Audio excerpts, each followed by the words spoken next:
Hello, welcome back. Okay, so have you ever said this? I don't get to see him enough. I don't spend enough time with him. If this happens to you, this is the video for you. I'm going to teach you either how to come to terms with how much you see your man, or to have the strength to move through this into something better. If you feel lonelier inside of a relationship than if you were single and mingling, then you want to tune into this, because I'm going to help you see your way through. So, where I am today in my own relationship is not where I've always been. I haven't always been this happy. I haven't always been this supportive. I've been where you are. I'm just like you in so many ways. The difference is I took social sciences and I went, okay, how can I apply, some fundamental knowledge and education to the experiences that I'm having so that I can change what I'm going through and become a happier, more fulfilled person. And I've been lonely inside of relationships. I've been super lonely inside of relationships. And I've had that angst where I want to spend so much time with somebody that I had this great honeymoon period with. Those first 3 months, everybody spends so much time together, because once you have that first kiss, all you're thinking, both of you, is I want to see that person again as much as I can. So typically the first 3 months are going to be amazing. And then close to that 3-month mark is where reality starts creeping in. And that's where the loneliness can start creeping in, because that's where you go back to your real lives. So this can be really, really tough. But for me, where I am now is when I ask for time, I get it. I can go to my husband anytime and I can say, I need you to put your arms around me and tell me everything is going to be all right if I'm feeling upset. Or when there's an outing that I want him to come, with me to, I don't say, will you? I say, we are going to this. And he's like, okay, baby, because he understands that when I ask, it means something to me, and I really do want him by my side. And he makes the time, and he makes the sacrifice, and he steps in beside me, and he comes with me.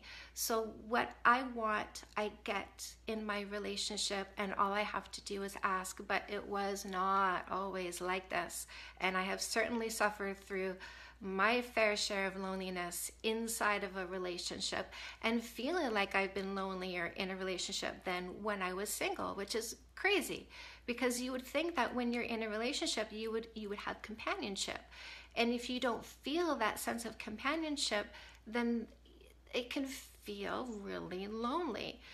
So I got some solutions for you. I've got some tips, some tricks. Hey, Jennifer, hi, good to see you again. I've got some tricks that are going to help you move, through the loneliness by giving you some insight into how to explain it and how to understand it, so that you know whether or not feeling lonely whether or not it makes sense, because if you're choosing the right partner, certainly it doesn't. But when you're if you're choosing the wrong partner, it doesn't make any sense to feel lonely. If you're choosing the right partner, sometimes you have to make some sacrifices, and I kind of want to walk you through that a little bit. So the first thing you want to do is you want to figure out, what kind of man are you with? What kind of male is this? And you if you read my books, if you watch my videos, then you see me talk a lot about 2 types of males: guys who are selfish short-term thinkers, men who are generous long-term thinkers. And you really need to be clear about these 2 different types, because they require your mind in a different way. They require your focus in a different way. They require your understanding in a different way. And they require your actions and your behavior. Hi, Lynn, good to see you. Your behaviors in a different way. So first of all, I want you to assess what kind of male this is. A generous long-term thinker, which is a man, or a selfish short-term thinker, which is a guy. So the way you do this is you look at his life. You look at what is happening around him. So, for instance, somebody that I was talking with recently who brought this up, I said, what does it mean? Like define for me what this loneliness is for you. Why does it happen? Is it because he works so much, or is it because he's out socializing? Is it because he's playing video games and watching football games all the time? Like, what's going on? And she said, well, he has rules. We don't live together, and he says that when he has to work the next day, he doesn't want me to sleep over. And so we can only see each other on weekends, but he doesn't work every other weekend and I work every weekend. So there's this time crunch that's going on. So, is he hard working? And what is he working hard for? Because again, it's going to help you define whether this is somebody who is generous or somebody who is selfish, somebody who's working hard, working long hours, putting you at a distance because of all those long hours that he works, so he can go buy himself a bigger pickup, a better phone, like toys and gadgets, and it's about him and it's about his lifestyle, it's about what he surrounds himself with, and he cocoons himself with his money and his things, and you're an afterthought.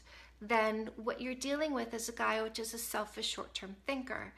If he works all these long hours because he's divorced and he has kids and he wants to make sure the kids are happy, and by the way, that means making sure the baby mama's happy, so he has to work hard not only to maintain his household but their household, then it's a noble cause.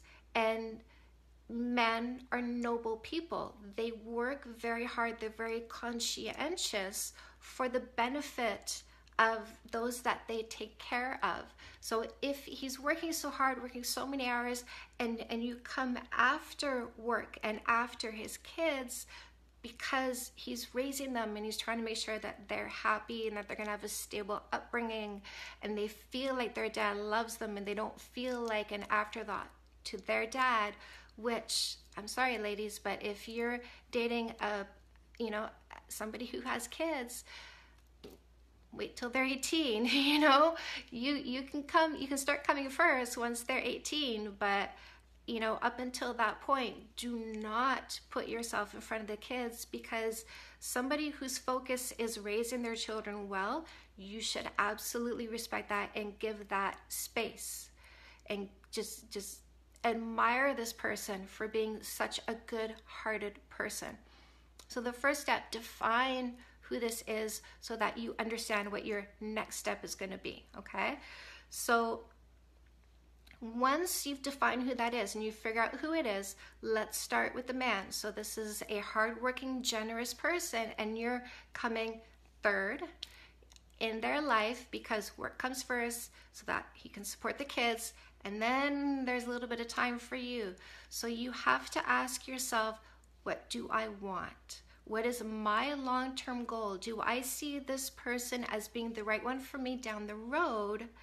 And do I need to sacrifice one marshmallow today so I can have 2 marshmallows tomorrow? So let me explain this concept a little bit. If you've been reading my books and watching my videos, then you see me throw this out every now and then. So scientists took 4-year-old kids, stuck them in a room with a marshmallow by themselves, and they said, look, this is your marshmallow. You can do whatever you want with it. I'm going to be gone for 20 minutes. When I come back, if you're still holding that marshmallow, I'm going to give you a second marshmallow. And they found that kids who did not eat their marshmallow and waited for the second marshmallow, delayed gratification, they had better impulse control. And the kind of person who's going to get far in life and achieve a lot is the kind of person who has good impulse control, because they understand that delayed gratification leads to a better outcome down the road. So if you're dating a man and the reason why you feel you don't have a lot of time is because he has these noble causes, then the question is, can I delay 1 marshmallow today for 2 marshmallows later? Because once the kids are grown up, he's going to have more time, and his resources and his focus are now going to be on you. So, if you have a long game in mind with the right man, you win down the road. You win. Ladies, trust me, you win. If it's a guy though, if it's a selfish short-term thinker and it's all about him and you're coming in third after his work and after his gadgets, then you need to ask yourself, what do I want? Do I want to continue this? Because it is not going to change. Whereas with a man, down the road it would change, because as his time frees up, you will get more of his time. But somebody who is, really just so self-focused and it's all about themselves, it's unlikely to change down the road unless you change your standards. So unless you say, look, I'm not telling you what to do, you're free to do what you want, but I need to be in a relationship where I feel more cared for, where I feel like there's some focus on me, where I feel important, and I don't feel like I'm important in this relationship. I understand coming after work, everybody's got bills to pay, but if I'm coming in after your gadgets and after your friends and after everything else, and I'm the one that fills in the time that's left over, that's not the kind of relationship that I'm looking for long term.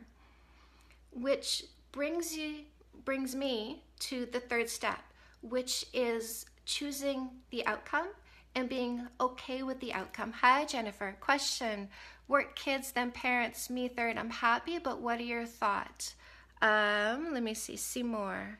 It's a lot sometimes. It is. So it's kind of the trouble with good men, because here's the thing about men. When it comes to the emotion heartwarming, they actually double our emotional response. So there's a company in the UK called MindLab. Basically, when somebody wants to create a commercial to get people to buy stuff, they go to MindLab, because MindLab has figured us out inside and out. And one of the experiments that they did is they had men and women come in, separated them, put them in front of computer monitors, attached electrodes to them all over respiration, heart palpitations, body temperature, sweat. It was very much like a lie detector test. Showed them images and measured their responses to see what their emotional responses were to 4 different categories of emotions. So funny, excited, blissful, and heartwarming. And when it came to heartwarming, men doubled our emotional response. And so when a good man loves people in his life, he really plugs in and he really looks after them. And when it comes to family, it really is family first. And they're looking for your support. And the thing is, a good man doesn't leave a feeling of gratitude unacknowledged. So if you can back him up, if you can be supportive, and you can figure out his love language, and if it happens to be acts of service, if you could say, is there something I can do for you today? It does pay off down the road, because again, he's not always looking after his parents. He won't always be looking after the kids. He won't always be looking after the ex. And if you can weather the storm right now and wait for the clouds to part, and it's the two of you standing, hi Melissa, sweetie pie. If you can wait with a good man, then you do benefit down the road. And I know it's a lot. I've been with my man for 12 years. His kids were like 9 and 10 or 8 and 9 when we first got together. And, I said to myself, I'm giving him 10 years. Hey, Jennifer, I'm giving him 10 years. I'm giving him until the youngest turns 18 before I really start saying, okay, look, I need some more here. But until that point, I was really going to play a supportive role in his life. And so I really chose the 2 marshmallows later versus saying, you know what, I want to eat a marshmallow right now, so I'm going to leave this relationship and go find something that has more time for me. And where I am right now is living in the dream home. Like for at least 5 years, I've been saying I want to live out in the country on a piece of property that has a lot of land, that has the shop where he works and the house on the same piece of property, so that we can be close, because he works 14-hour days. Well, guess what? Here I am. I want to be in a relationship that is amazing. Well, we haven't had a fight in 3 years. Thanks, girl. I thought the same, but your words enforce it. I'll make the choice to not be frustrated. Yes, Jennifer, meditate. Are you meditating? Are you on my Let's Meditate playlist on YouTube? Are you watching at least listening to the 10-minute love frequency, which is the second video on my Let's Meditate playlist? This is going to shrink your amygdala, which is the part of your brain which is fight or flight. This is where your stress, anxiety, fear, and anger comes from. It's going to make you feel more calm about everything. It's going to increase gray matter in your hippocampus. This is introspection and compassion, which means you're going to feel more compassionate about him and his situation and what he needs. Introspection means you're going to start focusing a little bit more on yourself and what you need and how you can alleviate those feelings of frustration or loneliness by focusing more on how you're going to fulfill yourself and satisfy yourself. Hey, oh my goodness, Ashik, nice to see you. So control your outcome. If you're with a good man, give him his space, but don't like, oh, I'm going to give you your space. Like, give him his space, give him support, and go, okay, I'm going to take care of me. I'm going to take care of my feelings. I'm going to take care of my needs. I'm going to take care of my fulfillment. One of the beauties about this kind of relationship is you have his support when you ask for it. If he's a good man, then he's always looking for ways to make you happy. If you're inciting this feeling of gratitude by being loving and supportive and knowing his love language and honoring his love language and giving it to him so that his love bank is full. So the beauty about these relationships is having the time to focus on yourself and your needs and your fulfillment and your path. So take advantage of that. Really take advantage of that. And if you're with somebody selfish, then do exactly what I already said, which is focus on yourself, become more fulfilled, focus on your path, carve your way, detach your emotional roller coaster from his ride. Stop waiting for him to pay attention to you. Just say, you know what, fuck it, I'm going to pay attention to me. I'm not waiting for you to pay attention to me. I'm going to stop riding your emotional roller coaster. I'm going to take control of my life. I'm going to figure out what's going to make me happy and fulfilled, and I'm going to start diving deep into that. If you start feeling a separation happening in your relationship and he doesn't follow, he wants to stay over here and drag you over here and stop focusing on you and doing your thing, you should be available when I want you and when I need you. If that distance starts happening because you're holding firm to yourself, which you should, let it happen. If he's going to fully pull away because he's not getting what he wants anymore, which is your time when he wants it, how he wants it, that's okay. This isn't the right one for you. This is a selfish short-term thinker, and you need to be available for the right one. If he actually loves you and you pull into your own life and you pull into your satisfaction and you start creating this space where you're like, okay, you know what? I'm in a good place. I've created a good place for myself, and you are welcome to follow me here. If you do that and he loves you, he will follow you. Hi, Dave. Nice to see you again. So either way, you're going to win because you're going to be strongly in a space that is satisfactory to you. So what I'm going to do now, if you have any questions, I want you to send them to me. I want you to come to CandiceDatingCoach.com, write me an email, ask me a question. I have, Dear Chantal, I've got tons of free information for you on my website, on my YouTube channel, on my Facebook page. I have two groups that are just for you. One is Dating Coach for Soulful Babes. I have to keep looking it up because it is so brand new. I just created it. Dating Coach for Soulful Babes. Join that group. I put my videos up on there. I answer questions. If you're in a relationship, I actually have a relationship challenge going on right now. It is literally called Relationship Challenge 2018. Every single month, I'm adding a new step on how you can get closer to somebody, whoever it is that you're having this angst going on with. Even if it's a person in the mirror, I'm going to help you get a better relationship with anybody, whoever it is. I am on Twitter, Instagram, Facebook, and please go buy my books on Amazon. I know you guys have seen me do this. I'm going to do it again. I don't care. I haven't seen anybody do what I do. There is not a single dating coach I know who's got 6 books on the topic. And the thing is, I had to keep pushing out books until I felt I fully covered the topic of getting into the right relationship and making it work. One of the things that I say when I do shows on stage is, as a dating coach, I feel I've failed if you get in a relationship just to bounce right back out because you didn't fix the issues that had you bouncing from relationship to relationship in the first place, that had you repeating patterns. So Dating 101, did I mention all my books are available on Amazon? By the way, if you've read one, please go leave a review. Hi, Michael.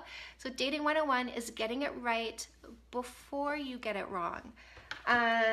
Comeback Queen. This is the breakup manual. Ladies, if you are hurting inside and you want to get through the pain so that you can get into your next relationship, which is going to be even better than the last one that you had, then you want to get a copy of Comeback Queen. This is the wrap a warm blanket, sit in front of a fire, just this is all going on. It's healing you while you're reading this book. Fake love need not apply. People, I give this to you free when you sign up on my website for my mailing list, okay? Because, what I say is I want happiness to be easy for you. No more assholes. This is the vetting process. This is what I say about this is if you want to make sure the next one is the right one, that's the book you read. Once you find the right one by following my no kissing for 3 months rule, look it up. I got it all over my stuff. If you're wondering how that rule works, send me an email. I'll send you links. Finding the right partner is half the battle. Being in the right relationship is half the battle to having an awesome relationship, because if you're with the wrong person, it doesn't matter how hard you try, you'll never, ever fix it. But when you're with the right person, you need to unload the hurt that you each brought into the relationship. You need to heal that, unpack the baggage, so you stop fighting altogether. Haven't had a fight in 3 years. I know I brag about it all the time, but I am so happy. I am so happy. So this is the fixer. This is the one that fixes all the fights in your relationship. If you follow that book to the letter, fights will end absolutely. And then Say Yes to Goodness. This is this book was like automatic writing for me. And everybody who's bought like a first version of my book has probably seen typos in it. So anybody who has the first version of Say Yes to Goodness has just really like a bunch of verbal diarrhea. And it's more refined now. I think I'm on the third edition at this point. But this was it was literally from my soul to your soul. This book is 10 steps to understanding the 3 parts of you, because I divide us into 3, the sociologist, psychologist, anthropologist, biologist in me that just dissects us, has broken us into 3 parts to help you better understand how you function. So your biological animal, your logical brain, your spiritual essence. So your biological animal, your drives and impulses. Your logical brain is what you use to circumvent them so you can make better decisions for yourself. And your spiritual essence, you felt that. You've had those moments where you think about somebody that you're close to, and all of a sudden you get a text message from them. You're like, oh, I was just thinking about you. Well, there was a connection that went on because there was a little bit of a mind meld going on. So you have these 3 aspects that are reacting to your life right now. And there's 10 areas of your life that are affecting you. So when you look at your 3 aspects and you look at those 10 aspects, how can you meld them all together so that you really just feel happy, just cohesion, and you can better ride those ups and downs that life gives you, because they always will. Even though I've been meditating for 3 years, what I've learned to do is surf on top of emotions rather than get sucked in and sucked down and drowning underneath situations that life throws my way. And this is what I teach my ladies too. I actually had somebody going through a extremely traumatizing time when a really horrible situation kind of resurfaced from the past, and there's court stuff going on and everything. And because she started working with me about a year before that, she hit a low, but she was able to come back up fairly quickly. And now she's surfing, and it's incredible. She feels so empowered. She feels so happy. She feels so powerful. And she is on top of the world because she's on top of this human experience that we're having instead of getting sucked into it. So instead of being, just drawn into all the biological functions and really just reacting to everything that's going on. She's looking at things from a more logical perspective, writing on top of all these situations, and her soul feels so much lighter because of it all. And it's a beautiful thing to witness. So come, join me. Come into this happy place. Come be part of my tribe. I love you guys. So I'm going to say goodbye for now. I'm going to see you again soon. Mwah. Bye, Holly. Holly, go back and watch the video. Bye.